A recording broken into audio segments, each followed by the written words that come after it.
Bom, pessoal, então, começando novamente mais uma aula de língua estrangeira moderna, de língua inglesa.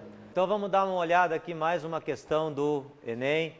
Vocês têm aí uma tira, né? Uma tirinha do Garfield, todo mundo conhece. Então, o John diz ao Garfield, "Remember my old girlfriend, Judel?" Aí, o que ele está perguntando? Lembra da minha velha namorada, a Judel? Ele continua, "You know, the psycho." O que ele começou a perguntar para o gato e o que ele comentou ali? Né? Lembra, para o Garfield, lembra a minha velha namorada Judel? Aquela, você sabe, aquela meia psycho, meia maluca. Aí o gato, com aquela sua perspicácia comum, característica, diz, "You'll have to be more specific." Você terá de ser mais específico. O que será que o gato quer dizer, então, com esse você terá de ser mais específico? De nada mais que nós temos a ver aqui além da leitura e da interpretação, nós temos aqui, de um modo geral, esse double L aqui, que é a marca de futuro, né? Então, o futuro simples em inglês é marcado com a expressão will, que contraído fica esses dois L's aqui, e o verbo aqui, have. Então, terá, né, de ser mais específico. Então, vamos dar uma olhada no que vai acontecer agora, o que vai nos ser perguntado sobre essa tira e o que a gente vai ter que responder, tá? Por que será que há este efeito de humor nessa fala do John com o gato? Então, diz o enunciado do exercício. A tira definida como um segmento de história em quadrinhos pode transmitir uma mensagem com efeito de humor. A presença desse efeito no diálogo, o efeito de humor, é óbvio, entre John e Garfield acontece por quê? Por que há esse humor nessa tirinha? Diz lá, John pensa que sua ex-namorada é maluca e que Garfield não sabia disso? Judel é a única namorada maluca que John teve e Garfield acha isso estranho? Será que é isso que acontece? Garfield tem certeza de que a ex-namorada de John é sensata, maluco é o amigo? Aí a resposta correta, Garfield conhece as ex-namoradas de John e as considera mais de uma como maluca. Quando o gato diz que ele tem que ser mais específico, significa o quê? Que ele está considerando que todas as ex-namoradas do John eram malucas, eram psicóticas. Então vamos lá, mais uma questão, mais uma figura. Então lá, reports due today são os relatórios que são devidos para hoje, que deverão ser entregues hoje. Então aqui vocês têm a figura de uma menininha, esse aqui é uma professora, a menininha responde, "My report is about how important it is to save paper, electricity and other resources. I'll send it you telepathically." Então, eu enviarei a você telepaticamente. Então, no que vocês podem entender aí da figura, provavelmente a professora está pedindo o relatório para a menina. E aí a menina responde o seguinte, meu relatório é sobre quão importante é nós economizarmos papel, eletricidade e outras fontes naturais. Então, eu enviarei a você telepaticamente. Ou seja, o que a gente tem aí de talvez para prestar um pouco mais de atenção? Nós temos novamente aqui esse double L aqui, que é a marca de futuro, né, o will. Aqui o telepathically, a formação dos advérbios aqui com LLY, né, telepaticamente. No mais, não tem nada de muito importante em termos de gramática. O que é importante mesmo é a leitura e a interpretação do que está acontecendo aí no quadradinho. Vamos ver o que eles pedem ali em relação a essa tirinha. Diz assim, ó, na fase escolar é prática comum que os professores passem atividades extra-classe e marquem uma data para que as mesmas sejam entregues para correção. No caso da cena da charge, a professora ouve uma estudante apresentando argumentos para. Diz as alternativas. Discutir sobre o conteúdo do seu trabalho já entregue. A menininha entregou o trabalho? Não entregou nada. Ela está querendo discutir sobre alguma coisa? Não está, né? Elogiar o tema proposto para o relatório solicitado. sugerir temas para as novas pesquisas e relatórios, reclamar do curto prazo para a entrega do trabalho, convencer de que fez o relatório solicitado. Essa então seria a resposta correta. Essa já é uma questão diferente, já não envolve mais as tirinhas, então precisa ter um pouquinho mais de cuidado, um pouquinho mais de atenção na hora da leitura, na hora que a gente vai ver o significado das coisas. The weatherman. They say that the British love talking about the weather. For other nationalities, this can be a banal and boring subject of the conversation. Something that people talk about when they have nothing else to say to each other. And yet the weather is a very important part of our life. That at least is the opinion of Barry Grummet, press officer of the Met Office, dislocated in Exeter, a pretty cathedral city in the southwest of England. Here employs and computer supply weather forecast for much of the world. Isso é tirado de uma speak-up do ano 23, número 275. Então, the weatherman significa o homem do tempo. Então, neste caso aí, the weatherman é mais ou menos o que a gente tem aqui para nós, aquelas pessoas que apresentam e que comentam sobre a meteorologia nos jornais. Então, diz o texto seguinte: They say that the British love talking about the weather. Eles dizem que os britânicos, os ingleses, adoram conversar sobre o tempo. Então, continuando aqui, ó. For other nationalities, this can be banal and boring subject of the conversation.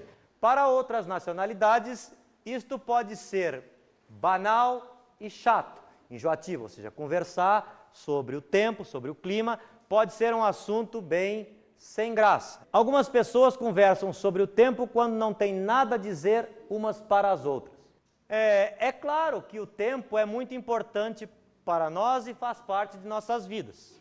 Esse sujeito aqui, ó, Barry Grummet, ele está dizendo que trabalha em uma empresa, em um jornal que fala sobre meteorologia. Então ele diz que o tempo é muito importante e faz parte das nossas vidas, certo? Então, em resumo, o texto vai falar a respeito do tempo e como as pessoas encaram o clima. Vamos ver o que vai ser perguntado a respeito disso. Então, olha lá. Ao conversar sobre a previsão do tempo, o texto mostra. Vamos ver o que o texto mostra. Alternativa A, o aborrecimento do cidadão britânico ao falar sobre banalidades. Seria isso? Lá no começo do texto, o que ele diz? Diz que os britânicos adoram conversar sobre o tempo. Então, não é essa a alternativa. Letra B. A falta de ter o que falar em situações de avaliação de línguas. O que isso significa? Será que o texto comenta alguma coisa sobre avaliação de língua? Ou o texto simplesmente fala a respeito de como as pessoas encaram a previsão do tempo e o clima? Fala alguma coisa lá sobre avaliação de línguas? Não fala nada a respeito disso. C. A importância de se entender sobre meteorologia para falar inglês. Esses testes normalmente têm uma, às vezes duas, alternativas que são completamente absurdas.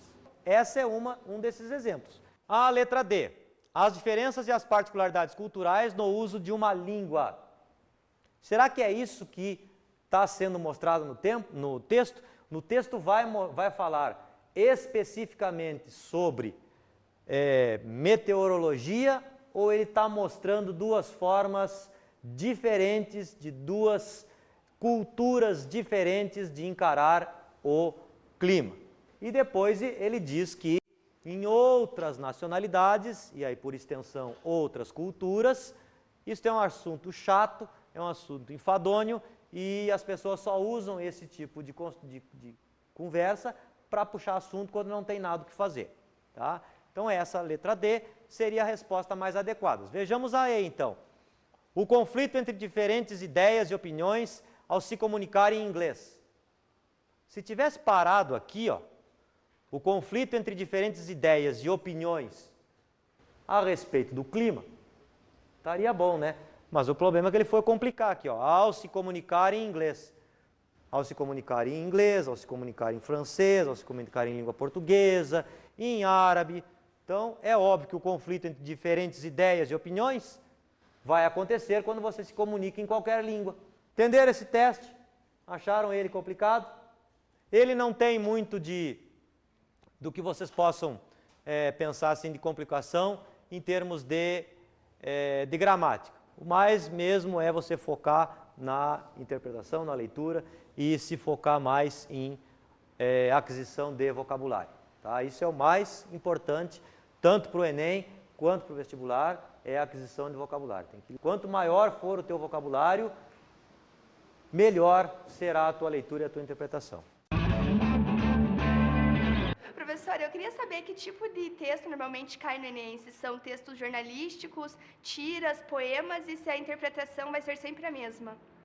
Em termos de tipologia de texto, o que cai no Enem? Basicamente são as tiras, sempre vai cair, quase todo Enem, se a gente pegar os anos aí, sempre vai ter uma tirinha, vai ter uma charge, sempre vai ter. Vai ter textos jornalísticos, sempre vai ter um texto jornalístico.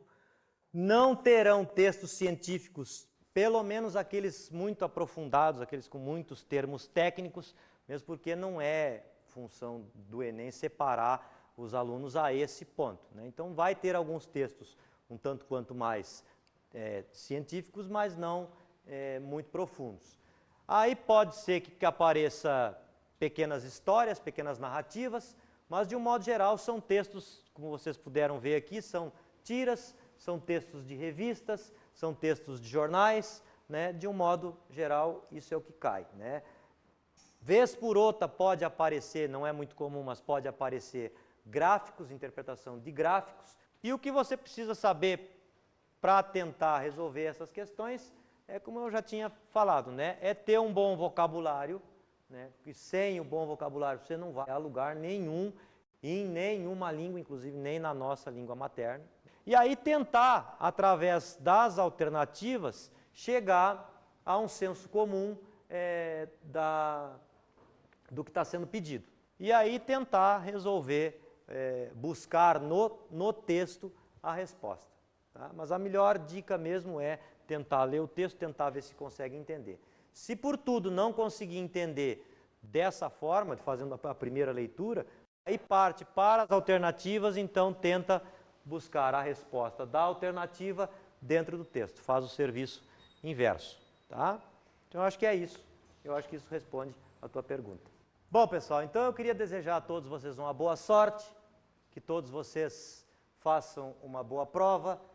Pensem nisso, a leitura e a interpretação de texto, tanto na nossa língua materna quanto na língua estrangeira, seja qual for a opção de vocês, ela tem que ser treinada. A gente hoje, nós não lemos, interpretamos na nossa língua materna, não começou ontem.